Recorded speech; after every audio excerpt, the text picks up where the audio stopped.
Unmuted. Welcome to the Tintswalo Perspective, episode 16, the Women's Month special. Good evening, everyone. My name is Chuma. I'm a student and community activist, the former Secretary General of the WIT SRC, and currently the provincial convener of the SATU student chapter in Gauteng. I'm joined by Lyndsay, the regional secretary of COSATU, and a senior education specialist. I'll quickly hand over to her to introduce herself and add anything that I may have left out. Hi, Tshiamo. Good to How are see you. you?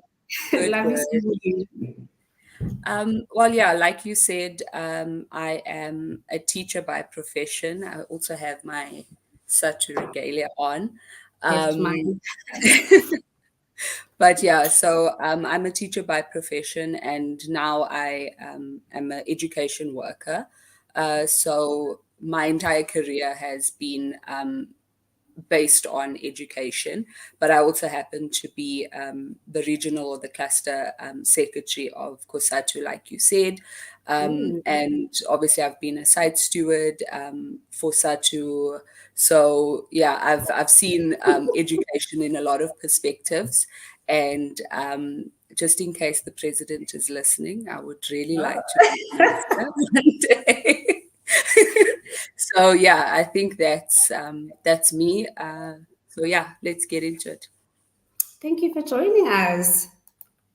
So, the theme for today's discussion is Educated Women Empower a Nation and the Miseducation of Young Girls, which touches on fundamental issues that affect not only individuals, but also the broader socio-economic development of South Africa.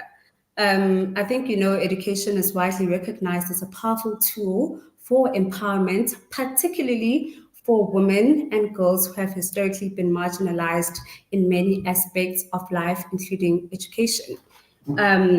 However, the reality of education for many young girls in South Africa is complex. While strides have been made to improve access to education, there are still significant barriers and challenges that persist, particularly in rural and underprivileged areas. These challenges are compounded by cultural and historical factors that continue to influence the quality and type of education girls receive, leading to what can be described as miseducation, which is one of our themes. Miseducation refers to the systematic reinforcement of gender stereotypes, biases in curricula, and a lack of resources and support that collectively undermine the potential of girls to achieve their full potential. In addressing these issues, it's crucial to consider the roles of policy, community involvement, and educational reforms. In transforming the educational landscape for girls, as we engage in this dialogue, let us remember that education is not just a policy concern, it is a fundamental human right and a crucial element for shaping a more equitable and prosperous future for South Africa. And addressing miseducation and ensuring that every girl has access to quality education is essential for building a fairer and more vibrant society. So in South Africa, Lyndsay, the classroom is not just a place for academic instruction. It is where young girls, like myself, often encounter the first and sometimes only role models that we could not find in the communities that we come from, who challenge the limitation imposed by societal norms. So these teachers who are women, especially, are uniquely positioned to influence the aspirations of their learners. They often become the pillars of support for young girls facing a multitude of barriers, from cultural expectations that might prioritize, say, marriage over education, to economic hardships that put them towards early employment rather than academic achievement, which is what happens a lot in the townships we come from. And the role of the teacher is therefore, it extends into the personal and social development of in the social and personal development of students, making them critical agents of change in a system that frequently fails to fully support girls' potential. I mean, the stakes are even higher in under-resourced schools where the absence of encouragement can lead to a cycle of underachievement and resignation to limited life choices. And I think you might have seen that depending on maybe where you have taught throughout your experience. So, as someone who has been deeply influenced by my own experiences with inspiring educators, I can relate to the profound impact teachers have had on students' lives or learners' lives, rather. For instance, I remember a teacher from my school days, who went above and beyond to encourage me despite the challenges I faced. Her belief in my potential motivated me to strive for higher goals. Similarly, I've had the opportunity to inspire my own learners by showing them that their dreams are achievable, attainable, despite the obstacles and the challenges that they might be facing at the current point in their lives, you know? And I think sharing such experiences can truly highlight the transformative power of education and the roles teachers play in it. And I think I'm a success story of that. So, Lyndsay, as a young teacher who has directly interacted with these challenges in your classroom, how do you perceive the influence of education on the aspirations and future opportunities of your girl learners? Well, Tshiamo, I think that is an extremely important aspect because, like you've rightfully just said now, that most of our experiences Mm, as young learners and especially adolescents, like I'd said to you, I taught high school, so they are at that really key point where, they're making so many choices. There's more expectations being put. I mean, when they're growing up, people jokingly ask them, "What do you want to be?" But when they are in grade 9, grade 10, it's like crunch time. They really need to start making big choices, which when you mm, think of a poor adolescence, that's like really an important time. And that is one of the times when being a teacher and being a young teacher, especially in this generation, where most of the people who taught me were a lot older. When I started teaching, I was 22 and I had kids in my class who were 17. So the age difference wasn't that much. We I could have been in school with them. They could have been in grade 8 and I could have been in grade 12. So there was this real conscious decision from myself to say that as a teacher, I'm not just going to be delivering content. And fortunately for mm, myself, I was teaching a subject. I'm an English teacher. So I was teaching a subject that allowed for those conversations, for, a spanner in the work question that's going to ask them to think and ask them to become critical thinkers. So that really played an important role in a lot of the lives of my students. mm, Just as I was preparing this afternoon, I thought about how many learners I encouraged to go into exchange programs, to participate in cultural activities that they might not have been so comfortable with. But when you see that potential in a child, and especially in a girl child, you really mm, need to try and bring it out of them because, like you're saying, they don't necessarily come from a home where they have support, or because of the areas in which we are teaching. Johannesburg is a economic hub. So parents are working, parents are hustling, they're trying to make money, and they don't necessarily have time for their kids. And I think that is one of the major things that we see in our classrooms, even up until today, is that gap in terms of parental involvement. And mm, as a teacher, you really try. Okay, I don't have kids. I don't know how to be a mother, but have younger siblings, so I know how to be an older sister, and I can encourage them and try and get them to see different things. Make your recommendations, read this book, watch this movie, and those are part of the education that is not formal. And I think that is something that we really also need to look at mm, as a society, to say, how do we ensure that our kids, especially our girls, are getting the best formal education? But what are the other things? I mean, mm, a conversation like this is such a great resource for us to be able to take into classes and say, let's listen to this conversation, this podcast, and see how we feel. What would you have asked the interview, things like that, just to get them exposed to different concepts and different ideas that they're not necessarily going to get in a formal classroom or even from their home circumstance. mm, mm. I think what you mentioned is quite imperative because when I started teaching, well, officially this year, you get to a township school and you have these learners who they have no hope because I don't Mm, think that they're exposed to the world that we have been exposed to, you tell them about the university. Even use myself as an example. If you told me to apply to VIT in 2011 when I was still in grade 11, oh, no, no, no.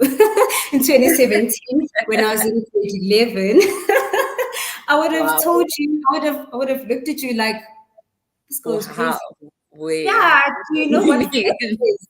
Yeah. Yeah, but I also had that teacher who gave me the exposure that I needed, Mrs. Mm, Burmaster. God bless us all. Gave me the exposure that I needed, took me to yeah. universities, took me to different debates, and just exposed me to the kind of life that I would be living because just like other kids back in the townships, my idea was, okay, I'm done with matric. Let me just get a job. Mm, That 8,000 Rand a month will sustain me and yeah. I will be okay. So going back to you, in your role as an educator, um, can you share a specific experience where you made a tangible difference, in helping a girl overcome societal pressures and to pursue her ambitions? Um, so I don't think she'll mind me using her name. Um, One of my learners, Asemahle, she was, that learner that everyone knew. She's going to do well. She's going to get straight A's. She was always the top student, very confident. She was my top debater. So she was that girl, right? And when she was in grade 10, um, a company came, approached our school, and wanted learners to go on exchange. And she said, you know what, ma'am, please help me. So we went through all the process, we filled out the forms, etc. And great, they were able to pay for her studies, but not necessarily for her to get um, to India. So she was going to do her schooling in India. And we made sure we found enough money. We made sure we got everything sorted for her to go. And literally, when she went, she would message me like every week. The same emails that her mom got from the school also came straight to me as well. So I was like a second guardian. And just last week, she sent me a message on Instagram, thanking me for being that role model and being that person that she needed. Because at the moment, she's currently studying in the US. She's been on semester at sea, which is a great program where they do school on a cruise ship and go all over the world and stuff like that. So, when I think of her life, her mom was a single mom. She was obviously doing the best that she could. But like I said, we also don't understand how important, that additional role model or additional support can really do Mm, for our kids out there. And then in terms of like her socioeconomic status, her mom was living in Joshka housing, so they didn't have the opportunity to think way beyond, maybe even going to UJ or to go to Wits. Yeah, That was all that it could have been, and yet she is now, you know, abroad. overseas doing her best. And I think that for me is just something. But, Tshiamo, it's also not even necessarily about those big stories. I remember one of my students, she became a nurse. And the first day she delivered a baby, she sent me a message and she's like, "Ma'am, I just delivered my first baby." So it's like those small things that, really make you aware as a Mhm. teacher that you've made an impact. I was speaking to PGCE learners last term at Wits. Um, we really need to figure out our why. And it's once you're still in your first year. So once you really start seeing your kids have graduated and are becoming citizens of this country, then you really see the impact and how important what we do actually is. And I can see in your comments, there's a lot of my colleagues that are commenting. So I see a lot of teachers are very happy today. Hi, teachers. So, going back to what you said about tangible results and seeing them transform the lives of your learners, I think in my few months of teaching, I think I have seen some tangible results Mm, where you can just come in class and just teach and then it's done. But when you yeah. invest in your learners, when you care about them, when you really really are there for them and not just as a teacher but more than that, then they get to grow. And I think over the first term, I think last year they took me straight to a matric class, and Wow. the school had a very low pass rate. Um, and after the first term, they actually, parents and the principal and more people and more learners came forward stating that, Ms. Chuma, we thank you for all that you have done. I now understand the subject. I could not understand the basics, but now you're giving them hope that, oh my God, I can actually make it into university. Oh my God, this is Mm, not actually so difficult than what I thought it is.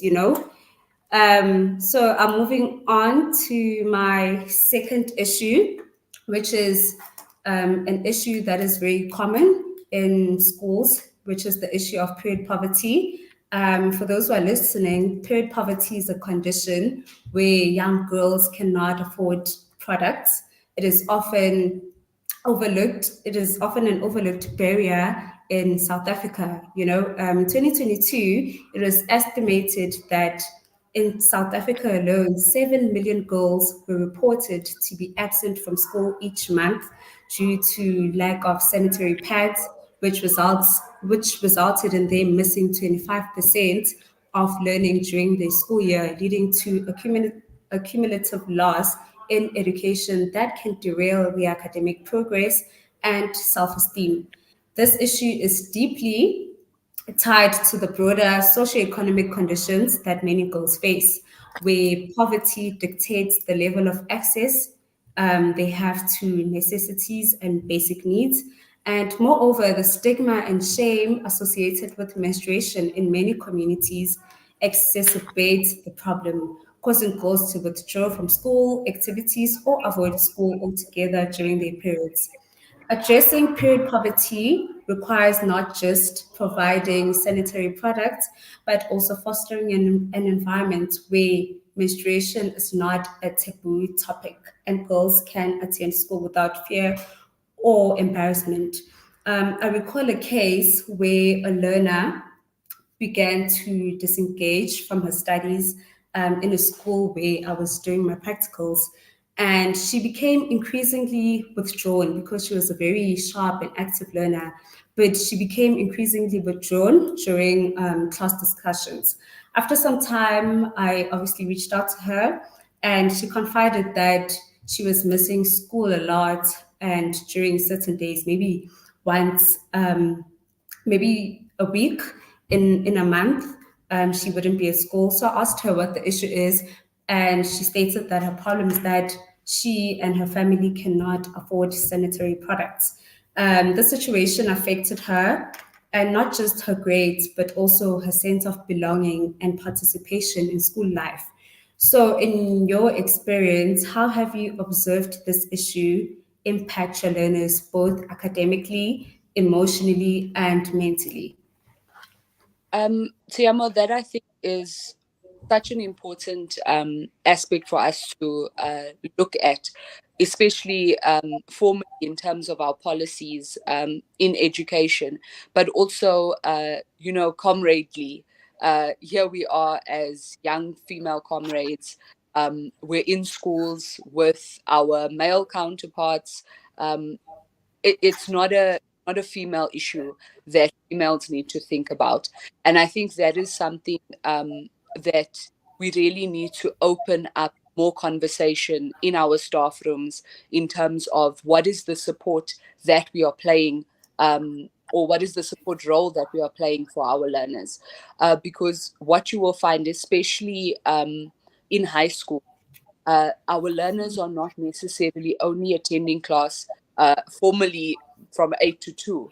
They've got weekend programs, they've got after school, in FET. That is really something that is being pushed across the country, not only in Gauteng. And Morning. we need, yeah, we need to make sure that our kids can get access because, like you are saying, that is resources is not just a textbook. It's also access to a human who has information and has skills and techniques that they can show you as well. So I think that the issue of period poverty is one of the key aspects in terms of miseducation, because we tend to want to shun girls, we want to speak about these things very quietly, but our boys also need to be aware of what is happening so that they also don't treat girls otherwise when they're on their cycle, or they might need to go to the bathroom, and then a boy says, but why couldn't I go to the bathroom? So then a girl then becomes conscious of, I need to go, and what am I going to do? Are the boys going to think the teacher is having favoritism towards me? So there's a lot of social anxiety that comes with girls menstruating.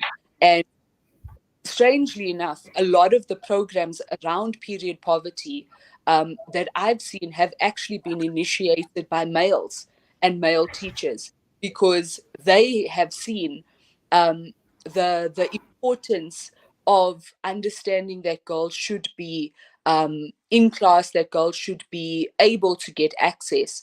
Some of the best programs that I've actually seen come from some of my male comrades who are principals. And, they've made sure that they've got sanitary towels for the girls, they've got change of uniform, change of underwear if that is what they need.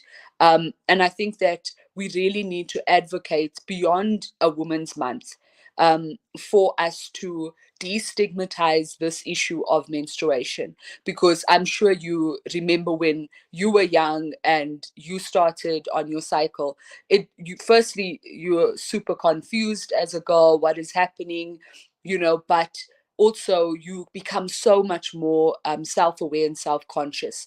And I think that is something that really detracts girls from their school work, is that social anxiety that comes with being on your period.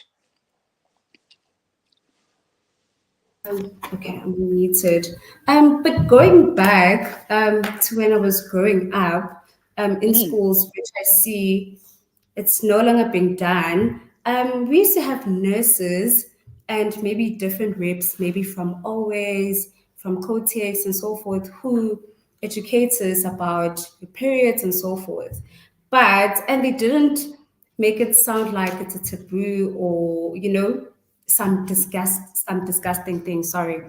So I think that part has changed because I haven't seen it lately in high schools or in primary schools, and maybe it's still happening. Maybe I don't have much experience, but I don't see it happening a lot or frequently in schools because in these talks we'd have boys as well. So initially maybe they'd come into the room thinking that this is something that is very disgusting, but once they leave the room they actually understand that this is not a taboo and it's something that is quite normal. And with some initiatives, I know during my term in the SRC, we used to partner up with private corporations who would invest money and sanitary towels for students who could not afford sanitary towels. So I know we also partnered with Clicks. And if you are a VET student, I'm not sure if this is still happening, but if you're a VET student during my term, you could actually go to Clicks as a woman who does not have money or resources to get these sanitary towels. You could go to Clicks and you'd get these sanitary towels for free, or there'd be a dispenser here on campus and you'd get your sanitary towels for free. So there's a condom side and there's a side for sanitary towels as well, which I think was quite progressive. But I don't think that we can depend on private corporations and the goodwill of people. So my question to you would be, what interventions or initiatives do you think are necessary at the school, government, and community levels that would be effective in addressing this problem and ensuring that girls can attend school without disruptions? Um, I hear you. I definitely think I can also remember when I was in school, at least once a term, whether it was around menstruation. I know Always and all of them used to always come to our school, or we would have someone come and speak about drugs and things like that. But I do think that that is the space of NGOs and private entities, because remember, the core function of school is to deliver curriculum. So at the end of the day, that is what government is going to push more than anything else, because it is part of redress, ensuring that all learners are getting access to quality education. So these types of things are more of a an addition and a top up, and we also can't just expect the government to have all this money from I don't know where to supply certain things, because they are already trying to supply all the furniture, all the stationery, nutrition, those type of aspects. And that is part of the reason that it becomes a conscious effort from the school's SMT, from the SGB, to say, what is our take on that as a school? Are we going to supply girls? Because I know most of the schools that I visit, they have sanitary towels, and the learners, it's not in the bathroom, because kids mess with them and things like that. Children are naughty. And so it's usually in the staff room, or it's usually in the office, or at a particular teacher, whoever the designated person is. And then they can obviously distribute those particular aspects to learners. So there are interventions, and the intervention is not a glaring intervention. And I think that is why we don't think it's happening anymore.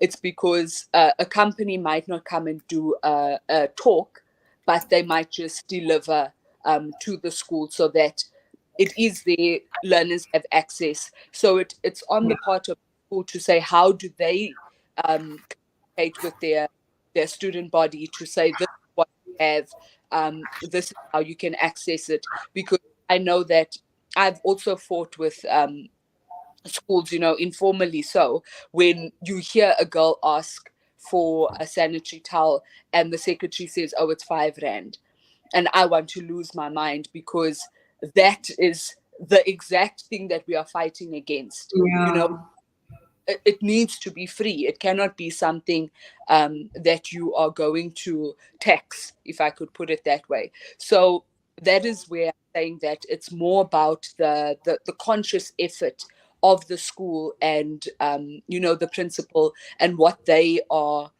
positing for the learners so that they are able to still attend school. And if there is anything, like I was saying, what are your additional things? Do you have another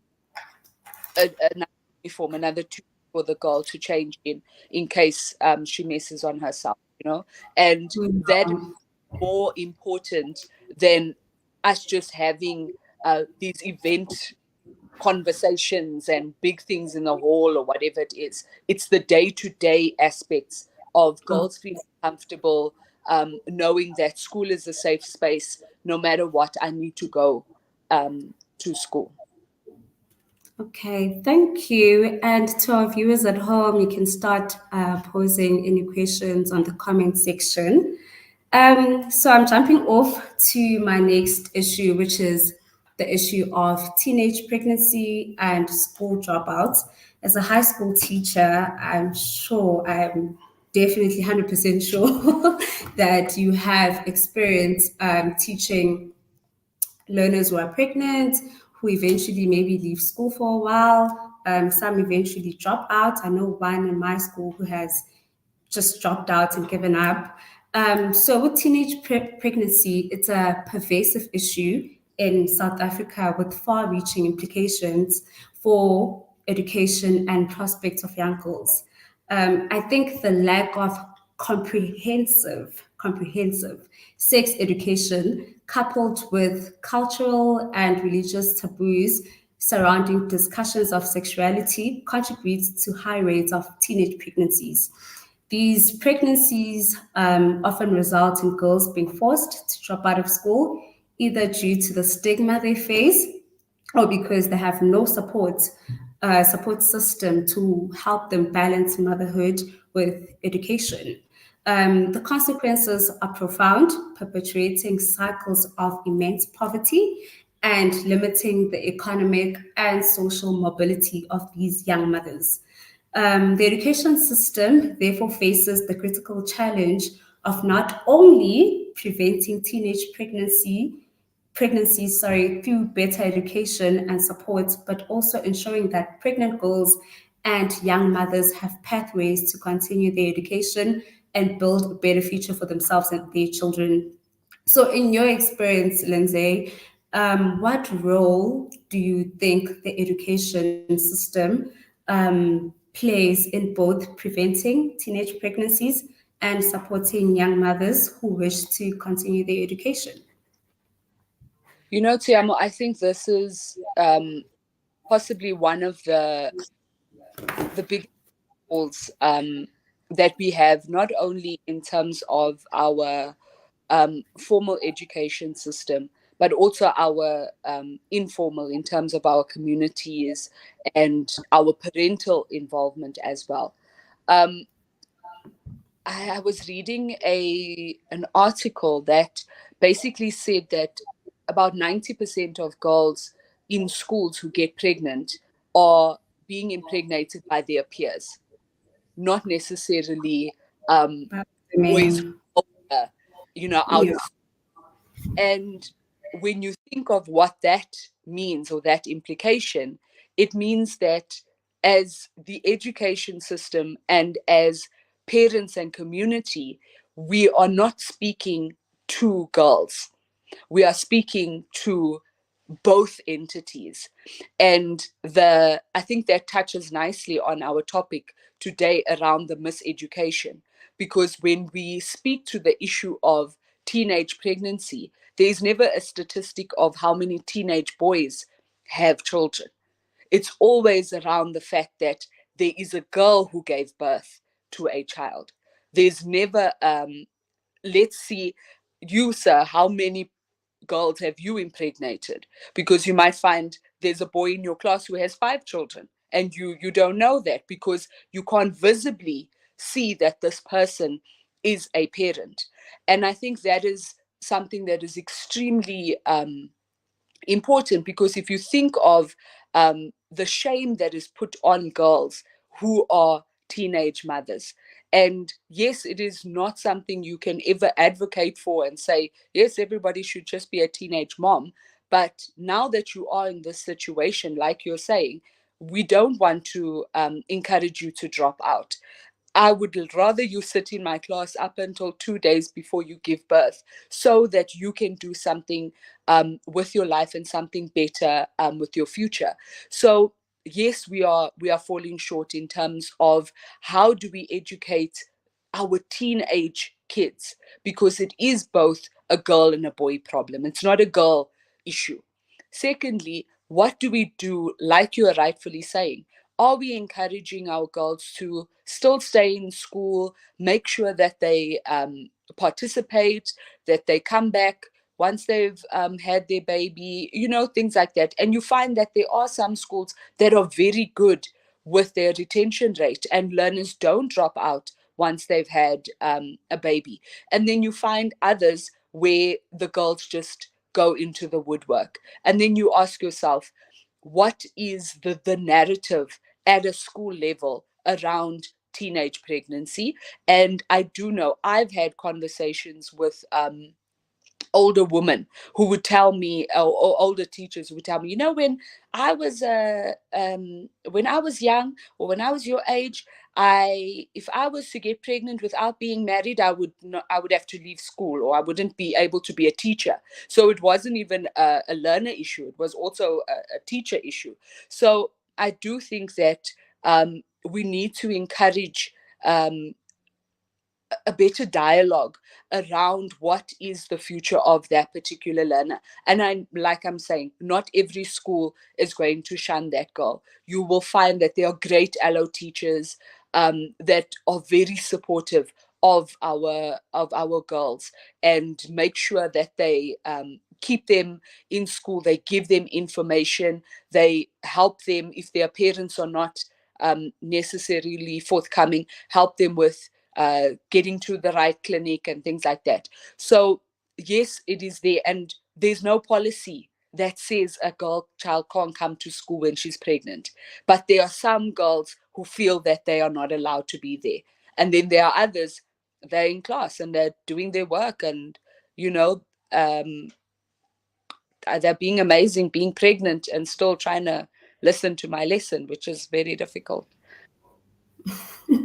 But since you have shared that you do have some knowledge maybe on other schools that are much more inclusive, the schools I come from and the schools which I've taught at are not rather inclusive. It's a okay, they just shame these learners, and it's a what you did, so figure it out. You expect a learner who is 9 months pregnant or 8.5 to come early to an exam, being fresh, knowing that maybe they haven't slept, maybe due to their hormones, they're sick, and so forth. You expect the same performance from that learner that you also expect from a learner who is not pregnant. So maybe can you share some inclusive practices that schools can implement? Maybe there's a principal in here who has joined us, and maybe if you can share some practical ways which schools can be more inclusive, because I haven't seen a lot of that in my experience. um, I think the first thing would obviously be, remember, a school is not designed to have pregnant people. I mean, if you think of what a school is, it's for children, right? So yes, that is going to be a separate concession or separate accommodation that is made for that particular learner. But in regards to different methods and things like that, you will also find a lot of the time the girls themselves are the ones that ask to be treated just like everybody else. Because, like I said to you, the same thing goes back to menstruation. No teenager wants to be singled out as somebody different from other people in their class, even though you are visibly pregnant. They will still be the ones that say, no, I'm coming to write my paper. No, I'm coming to class, and things like that. So I think it would be to make sure, obviously, like in terms of statistics, we know all the girls who are pregnant. In terms of our support for that, yes, your parents are involved. They are like the, how do I call it, the your like next of kin. Obviously they need to be constantly aware that yes, you could go into labor at any point, and the school will be there to support you, but your parents also need to be able to come and assist you, or which hospital you are going to go to. And like I said to you, it's also dependent on the school's context, because there are some schools who, you might have a grade 12 group where there's no learner who's pregnant in your group. And then you might have another school next door that has 10 learners. So it's really dependent on the severity and how do they feel that they will be able to do it. And like you're saying, pregnancy is not necessarily a simple thing, and it's not necessarily everyone has a high risk pregnancy. So there are some learners who don't come to school because their doctors have indicated that it's a high risk pregnancy, and that learner won't be deregistered or removed from the school. You know, they will still get a concession to say, it's fine, you will stay at home. Once you have the baby, then you can come back. So it's not cutthroat in that sense. So, like I said to you, it's more around people's interpretation of particular acts in a school environment, because our policies in education protect the learners so much. But it's about how do we interpret those particular policies, and how do we misconstrue those particular policies. So, like I was saying to you earlier today, the the curriculum, for instance, doesn't have bias, but we as teachers enact bias in our classes, and that is what creates bias. It's not the curriculum. So a learner who is pregnant in my class might not feel ostracized, but a learner might get to your class and you treat them differently, and therefore they feel different, and they say, my school is not supporting me. It's not necessarily that way. Let me unmute. Okay. So now moving on to something that I know you are very passionate about, formal education versus vocational paths. Mm. So in South Africa, formal education is often seen as the primary route to success, with a strong emphasis on completing your grade 12, pursuing your higher education at your traditional universities or institutions of higher learning, rather. So this societal expectation has shaped a very narrow definition of achievement where traditional academic degrees are highly celebrated, while alternative educational paths such as vocational training in fields like cosmetology, plumbing, and more are frequently undervalued.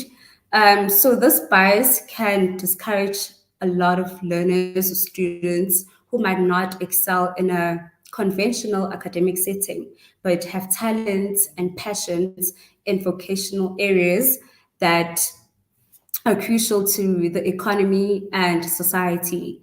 Unfortunately, the prestige associated with university degrees often overshadows the significant contributions that vocational professions make, leading to a lack of recognition and support for learners who choose these paths. So, as a teacher, I think you have seen this a lot, where um, learners who go to UCT, go to VET, go to UJ are often celebrated, when they come back the following year to share the exciting news with us. But learners who go to your TVET, your beauty schools, and schools like that are not often very celebrated. So I wanted to find out, in a society that places a high value on traditional academic degrees, how can we as educators advocate for learners who are inclined towards vocational training or alternative education paths, such as cosmetology, for example, your favorite? Tshiamo, I think this is, like I had said to you earlier today, uh, as a teacher, I'm possibly one of those people who is not advocating um, for people to go to university, because what I've picked up is that a lot of the issues come from the fact that we have put so much emphasis on those qualifications, and the world will not function if we only have chartered accountants and lawyers. Like you're saying, more people go and get their nails done than go and speak to customers.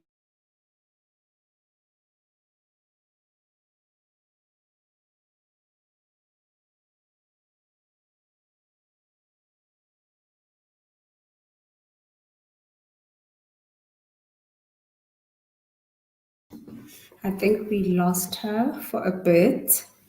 Let me try to contact her.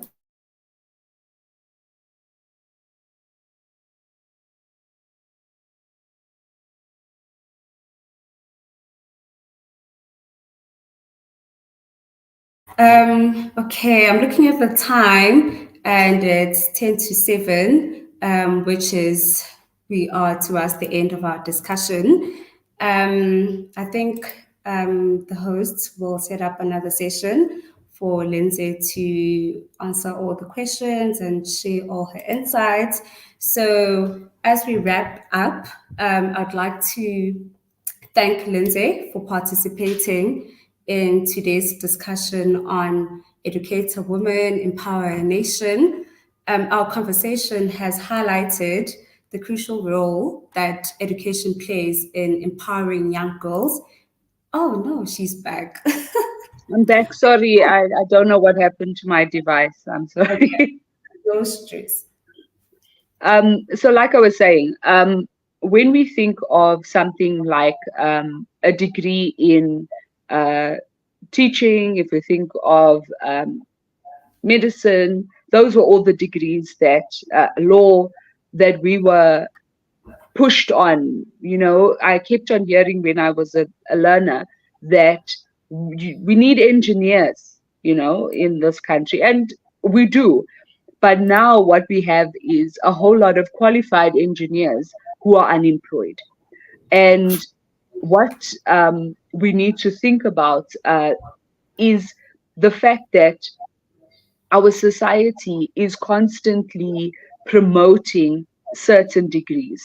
Like, I don't know anyone who went to a TVET, right? As in my age group, but I know many people who went to university. And that is something that we need to really address as a society, to say, what are we advocating for? And how are we misleading our students, and especially our girl children? Because they are the ones who seem to feel more of a responsibility to do the right thing by their family, you know. And if your parents say that you must become a doctor, a boy is more likely to say, no, I don't want to become a doctor. I want to do whatever it is. Whereas as girl children, we are more likely to agree and go with the flow. I know this generation is quite good at standing up for themselves. But still, if in South Africa, in our context, girls are still doing things that are not necessarily their passion.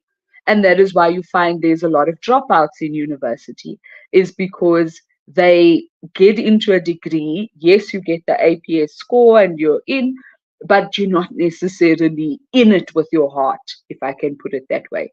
And the concern that I have is, what is our role in our society to ensure that we are really giving girls the exposure to different things. So when you say cosmetology, does a girl child actually know what that thing is? You know, and giving them access. It's not, if you still want to become a lawyer after having all this information, that's great, because you've made an educated choice of what you want to do with your life.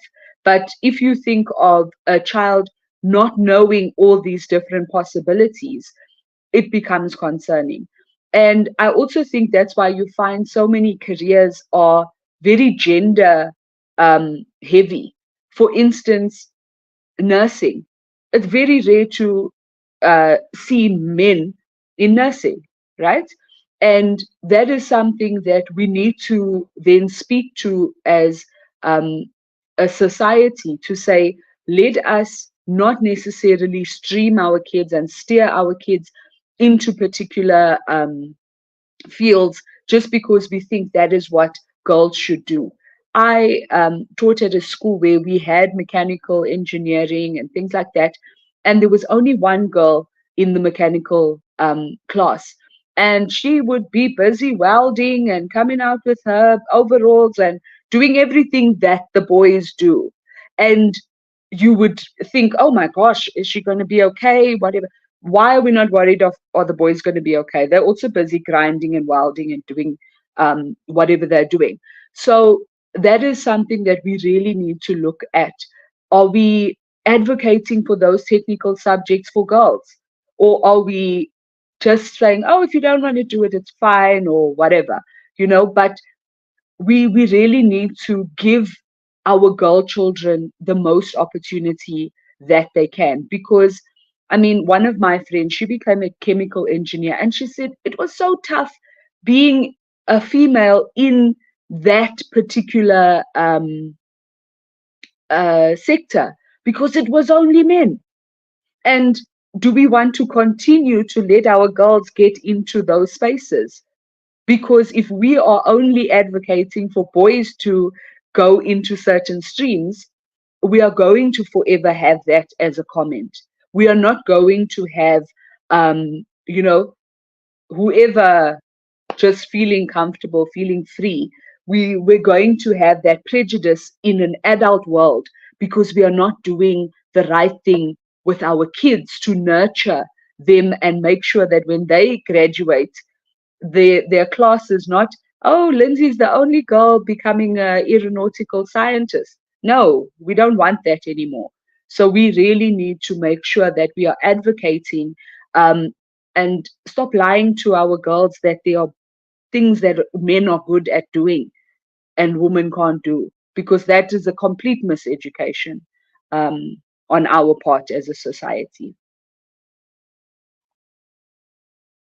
You.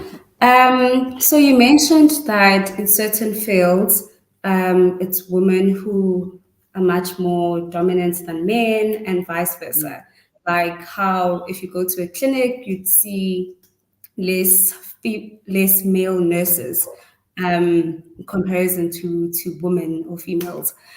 So how do you think that as educators, we can help change the narrative. We can help in shifting the narrative when it comes to this issue. Um, like I think like I was saying earlier, the access to information is the most important thing. So when we think of, for instance, learners select subjects in grade 9, right? And currently that's what they're busy doing. And what are we doing to promote, number one, um, learners doing subjects that are not necessarily traditionally thought of to be boys subject or girl subject? For instance, home economics. The the boys are kind of looked at weird for going to, do their cooking. And the girls might, you do EGD and they're like, oh, what are you going to be doing with all of that drawing and stuff like that? So we need to make sure that when learners are selecting subjects, that they feel comfortable selecting subjects that they are feel they're going to thrive, feel that they are going to be able to have access later on. But also in terms of university applications, um, I don't even think it's a girl or boy issue. I do think that learners don't really know the full spectrum of courses that they can actually apply for. And that is why you tend to find there might be a skew in either way. So I think we owe it to ourselves, and we owe it to our, especially our girl children, to make sure that we push for them to get as much information as possible.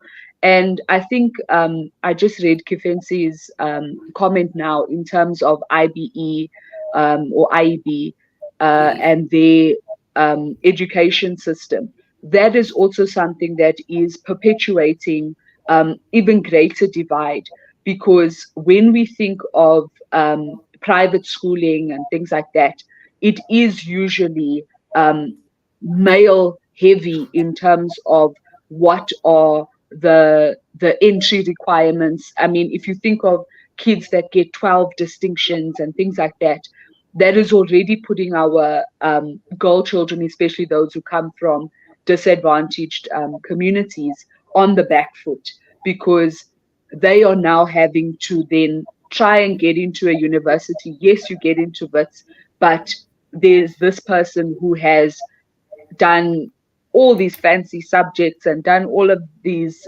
tours. They've been to Europe, they've done all of these things, and their education is so different from what yours has been. And I think that is why even the Premier, the MEC, have already started in the political space conversation around removing private examinations and making sure that all learners write the same test. So that is something that we can definitely keep as a conversation to say, broadly, society, that is something that would be extremely important for all of us to remove that divide in society and that class divide in society. So I'll be moving over to the comments.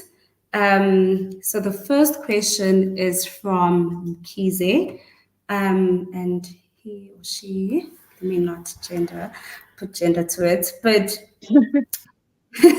Mkiza says, at my school, we started having sanitary pad banks. However, my question is, if condoms are made freely available for a voluntary act, can the department not make sanitary pads available in schools? Yeah, you see, that's a bit of a difficult one, because I think the same applies. I don't think it comes from the government, as far as I understand. I do think it is maybe through clinics and things like that. But remember the history of our country in terms of HIV. And I think that is why condoms have been made so readily available. It was to address the epidemic of HIV. It was not necessarily you. I know it doesn't sound great, but you can't die from having your period. But the issue then comes in, like he or she is saying, the sanitary bank. How are the learners getting access to that? Like I had said earlier. So as much as some schools have condoms in their bathroom, there are those who don't have them. So it's more about the learners knowing what the protocol is around whether you are menstruating or whether you would like to be sexually active. Both of those things, it's an equal concern. It's not one is more important than the other, because what would we be as adults if we allow a younger generation to have another surge in HIV. That would not look good on us. So we need to protect them in both fashions, I think. Okay. I think you have already answered Kifenzi's question regarding the IEB curriculum. The last one is from Tandukolo Changase. And Tando says, how do we go about as teachers in the teaching space to encourage young girls to not confine to gender stereotypes in relation to careers that they can choose? Do you think that we need to start this at an early age, perhaps foundation phase? How do we then remove these stereotypes from home? You know, That's I think that's a very tough question, because remember, if you think of a child who's in school for 12 years, right? They could have 12 different teachers in their 12-year spectrum, okay? So that's 12 adults plus their parents, plus their auntie, plus their uncle, plus, all of these people in close proximity, interacting and influencing these girls, right? And something that is extremely important is, understanding that gender stereotypes are a societal issue. So, like I said to you right at the beginning, as an English teacher, I had the best time making sure that I spoke about how do we subvert these particular issues? How do we ensure that when I need someone to help me carry my basket, I don't ask boys, I ask anyone.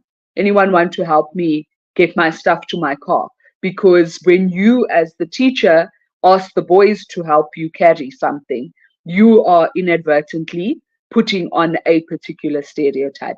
And that is why I'm saying to you, there are all these issues are conscious efforts on the part of the educator. And as a teacher, you need to be hyper aware of your actions in your classroom. Because if a boy walks in and he's got a pink water bottle, what is your response to that particular boy? You don't say to him, oh, why are you walking around with a girly water bottle? Because then already you are perpetuating that stereotype. When it comes to Civi's Day, how do you respond to their dress type? Because their drip is very interesting. And you might think, oh, if that was my son, he wouldn't be wearing that. Or if that was my daughter, she wouldn't be wearing that. But we need to be able to say to the kids that gender stereotypes are not going to get us any further in life. We already see where we are in this day and age because we have perpetuated particular stereotypes, and not necessarily us as our generation, but our parents and them before. And we also can't necessarily blame them, because that is how they were brought up, and they some of them might have subverted, some of them might not have subverted. But especially when it comes to this comment that, oh, girls are much better at picking up whatever the thing is, or girls write neater than boys and things like that, that you might think is just a flippant comment and nobody will really pay attention to it.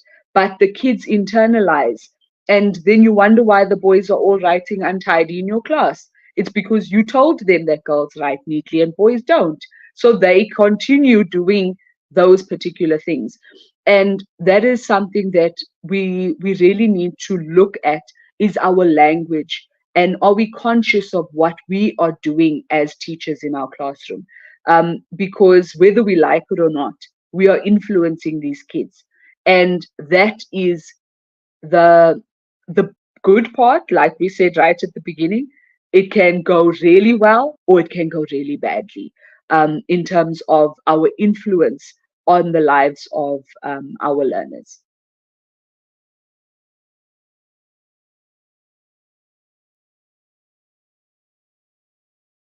My screen is so small. You're still muted. Sorry about that. I think it's time to wrap up the session.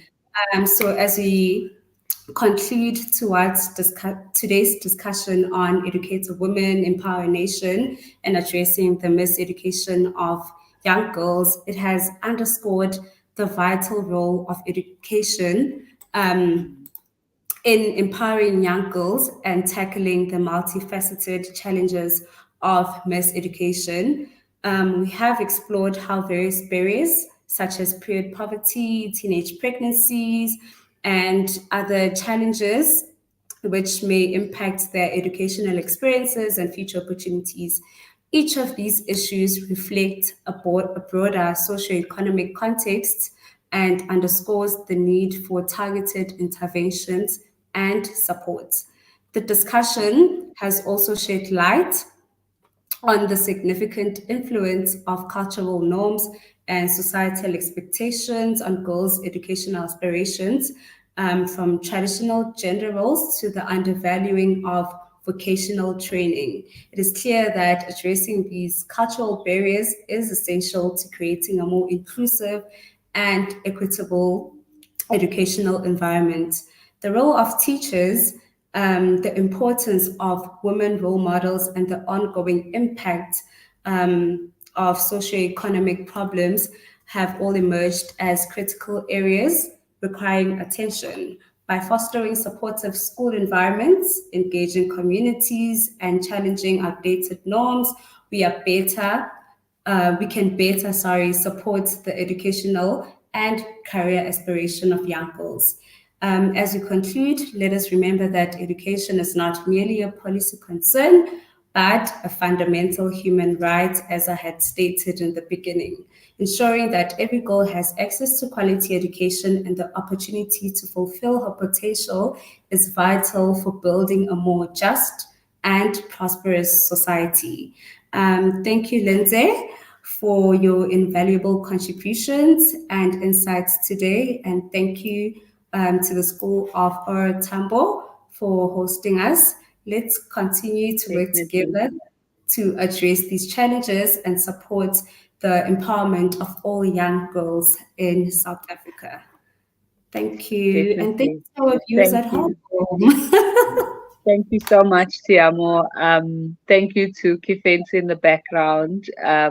This was a great session, and I think that we need to make sure we continue having these conversations and trying to get as many people to participate and, start asking these difficult questions, especially around the treatment of women.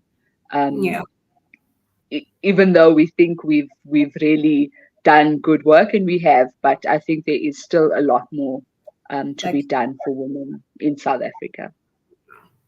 and I guess this brings us to the end. Thank you again, and Thank goodbye. you. Don't forget to like and subscribe.